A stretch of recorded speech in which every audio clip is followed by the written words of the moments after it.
Assalamualaikum warahmatullahi wabarakatuh. Hadirin warga TikTok, yang dirahmati Allah. Di balik Islam meraih masa kejayaannya, terdapat beberapa nama besar jenderal muslim yang sukses menjadi pemimpin, atau pahlawan dalam memimpin umat Islam, untuk menghadapi musuh-musuhnya.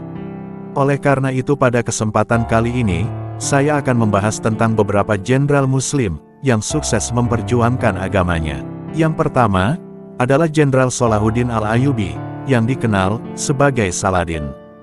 Beliau merupakan jenderal terbaik sepanjang masa, terkenal dalam kisahnya, ketika dalam Perang Salib, ketika melawan Raja Inggris legendaris yang bernama Richard de Lionheart, yang mana beliau mampu memenangkan perang tersebut, dan menjadi sejarah heroik dalam perkembangan agama Islam.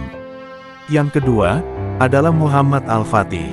Ia merupakan jenderal perang yang berhasil menaklukkan Konstantinopel, di usianya yang masih terbilang muda, yaitu 21 tahun. Dan ia pun terkenal sebagai jenderal perang yang memiliki taktik dan strategi hebat, dalam urusan perang. Yang ketiga adalah, Khalid bin Walid. Pada zaman Nabi Muhammad SAW, ia termasuk sahabat Nabi yang paling terkenal, karena kehebatan strategi, dan taktik, ketika ia menjadi panglima perang. Dan ia pun mendapatkan gelar sebagai pedang Allah yang terhunus. Yang keempat adalah, Abu Ubaidah bin Al-Jarrah. Ia merupakan seorang sahabat yang berperan penting pada saat Perang Badar. Karena di Perang Badar itu, Abu Ubaidah harus menghadapi ayahnya sendiri yakni Abdullah bin Al-Jarrah. Dengan Perang Badar tersebut, Abu Ubaidah mendapatkan gelar dari Rasul sebagai orang kuat yang terpercaya. Karena mampu memusnahkan kemusyrikan dan memenangkan perang tersebut.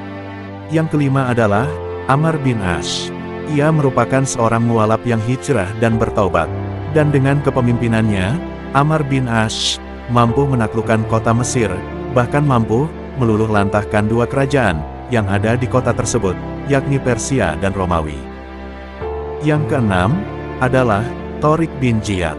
Ia diakui sebagai komandan muslim terbesar sepanjang masa, serta sebagai penakluk Spanyol, tepatnya pada tahun 712, dengan membawa 18.000 pasukan, ia mampu menaklukkan Barcelona, Portugal, dan Saragossa, juga menguasai 2/3 semenanjung Liberia. Yang terakhir adalah, Sa'ad bin Abi Waqqas. Beliau ini, adalah paman Nabi Muhammad SAW, sekaligus sahabat Nabi.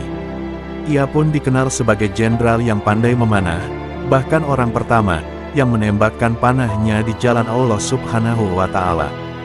Dan tembakannya pun tak pernah meleset dari target. Masya Allah. Hadirin,